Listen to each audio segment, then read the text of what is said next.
Bhim army को बदनाम करने का प्रयास किया जा रहा है। तो आप सभी के ऊपर मैं मानहानि का मुकदमा करूंगा। और यह चैनलों में भी मैं देख रहा हूँ कि भीम आर्मी के नेताओं ने उपद्रव मचाया, उस गांव में जाके पथराव किया। लगता है कि अपराधी का कोई जाति होता है, अपराधी दलित में भी हो सकता है और अपराधी सवर्ण में भी हो सकता है, पिछड़ा में भी हो सकता है। मुझसे मैं ये आपके चैनल के माध्यम से कह देना चाहता हूँ कि जितने लोग खबर चला रहे हैं, कृपया भीम आर्मी और सबको, आप सबको मैं चैनल बंद करवाने के लिए यहाँ के जो साइबर सेल की टीम है उसको वहां भी आपके चैनल पे क्लेम करूंगा कि यादव ने तो आकर के सारे दलितों को गाली नहीं दी है। जी नहीं। किसी और जाति के जो लोग हैं उन्होंने आकर के किसी दलितों को गाली नहीं दी, किसी जाति विशेष को गाली नहीं दी। दिन पहले सर मुजफ्फरपुर में दंगा जो हुआ उसमें बताया जा रहा है कि भीम आर्मी के कोई कार्यकर्ता थे गोल्डन दास, उन्होंने इस तरह की दंगा किए। इसके लिए आप क्या कहिएगा? क्योंकि भीम आर्मी जो है वो संविधान की बात करता है और वहाँ संविधान टूटा है सर। देखिए, भीम आर्मी संगठन जो है उसके राष्ट्रीय अध्यक्ष विनय रतन सिंह जी हैं और संस्थापक चंद्रशेखर आजाद जी हैं। जी और उसके बिहार का प्रदेश अध्यक्ष मैं हूँ। और जितने भी भीम आर्मी के कार्यकर्ता, पदाधिकारी, खास करके सारे जिलों के 38 जिलों के जितने पदाधिकारी, मैं सबको जानता हूँ, पहचानता हूँ बाई नेम।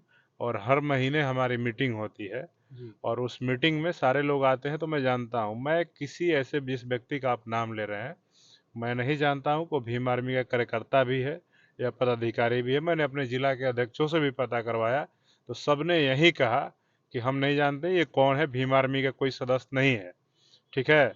तो अगर ये कहीं से भी अगर उस मामले में नाम आ रहा है, तमाम मीडिया चैनलों में भी मैं देख रहा हूँ कि भीम आर्मी के नेताओं ने उपद्रव मचाया, उस गांव में जाके पथराव किया, लूटपाट किया, और तमाम खबरें चल रही हैं जो, उस पे मैं ये आपके चैनल के माध्यम से कह देना चाहता हूँ कि जितने लोग खबर चला रहे हैं, कृपया भीम आर्मी का नाम को बदनाम करने का काम नहीं करें। नहीं तो आप सभी के ऊपर मैं मानहानि का मुकदमा करूंगा।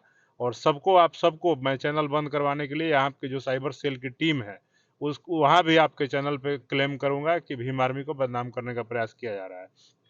14 तारीख को भीम आर्मी की टीम मेरे नेतृत्व में वहां गई थी। हमारे पार्टी के प्रदेश अध्यक्ष जौहर आजाद जी भी थे और हम सब के साथ हजारों की संख्या में कार्यकर्ता, पदाधिकारी गए और हम लोग शांतिपूर्ण तरीके से जो जो रूपा कुमारी है उसके परिजनों से मुलाकात किए, बात किए, पूरे मामला की जानकारी लिए और उसके बाद हम लोग वहाँ थाने पे गए। थाने पे जो जिम्मेदार पदाधिकारी थे पुलिस के, मुजफ्फरपुर पुलिस के, वो लोग बैठे थे। उन लोगों से हमारी वार्ता हुई और उन्होंने आश्वासन दिया। और वहाँ पे चंद्रशेखर आजाद जी के जब बात कराई गई पीड़ित परिवार से, तो जो रूपा के परिजन, उनके माँ से बात कराई, तो उन्होंने बोला कि 72 घंटे के अंदर अगर पुलिस कार्रवाई नहीं करेगी तो तो मैं खुद कार्रवाई भी हुआ आऊंगा। सर, उसमें कार्रवाई उसमें भी। कार्रवाई हुआ। भीम पुलिस तो आर्मी के बहुत जाने जल्दी के बाद काम, पुलिस ने बहुत त्वरित कार्रवाई करते हुए जो भी अपराधी उस बुलडोजर भी घटना में चलाया। शामिल थे सबको पकड़ा भी। जी पकड़े जाने के पहले उनके घर पे बुलडोजर भी जी चलाया गया। तो तमाम जो मामला है उसमें पुलिस सही तरीके से काम कर रही थी। काम कर रही थी भीम जी आर्मी के जाने के बाद। लेकिन किसी भी असामाजिक व्यक्ति जिसने भी इस तरह का दंगा और फसाद का मामला करवाया है, जी उसके प्रति भीम आर्मी जवाबदेह नहीं है और उसका कोई भी भीम आर्मी से संबंध नहीं है। वो सिर्फ और सिर्फ भीम आर्मी का इस्तेमाल अपना नाम चमकाने के लिए और वो तमाम अच्छा चीजें सर, करने के लिए एक कर बात रहे बताइए, किसी भी जाति में अगर कोई एक व्यक्ति दंगा करता है तो क्या उससे पूरे जाति को ऐसा बदनाम किया जाए? क्या अच्छा लगता है सर? हैं। बिल्कुल एकदम ऐसा नहीं होना चाहिए। अगर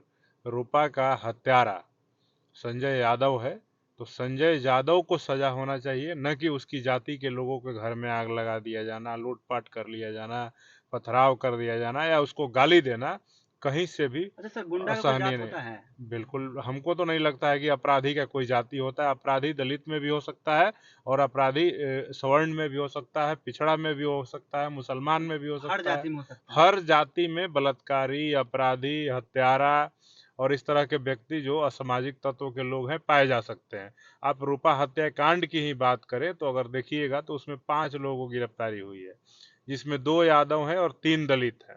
3 दलित हैं। 3 दलित हैं। बताइए। अब सोचिए कि अगर उस घटना में संलिप्त यादव भी हैं, दलित भी हैं, तो किसी यादव ने तो आकर के सारे दलितों को गाली नहीं दी है। जी नहीं। किसी और जाति के जो लोग हैं उन्होंने आकर के किसी दलितों को गाली नहीं दी, किसी जाति विशेष को गाली नहीं दी। और आप अगर गाली देते हैं किसी को, उसके घर में लूटपाट करते हैं, उपद्रव मचाते हैं, तो सीधे तौर पे दिखाता है कि बाबा साहब डॉक्टर अंबेडकर को आप मानने वाले लोग नहीं हैं। बाबा साहब डॉक्टर को जो लोग मानते हैं, बाबा साहब अंबेडकर को मानने वाले लोग भारत के संविधान में आस्था रखते हैं, उनके विचारों में आस्था रखते हैं। बाबा साहब ने कभी कानून में विश्वास करते हैं। बिल्कुल कानून में विश्वास करते हैं। बाबा साहब ने कभी भी अपनी इस देश को इतना बड़ा हथियार संविधान और आरक्षण दे दिया, जिसके बदौलत आज SC ST OBC समाज अपने बल पे खड़ा हो रहा है, शैक्षणिक और सामाजिक रूप से मजबूत हो रहा है। और बाबा साहब को कभी जरूरत नहीं पड़ी किसी भी जातिवादी, मनुवादी या किसी भी अन्य दूसरी जाति के व्यक्ति पे हाथ उठाने का, उनके ऊपर हथियार उठाने का।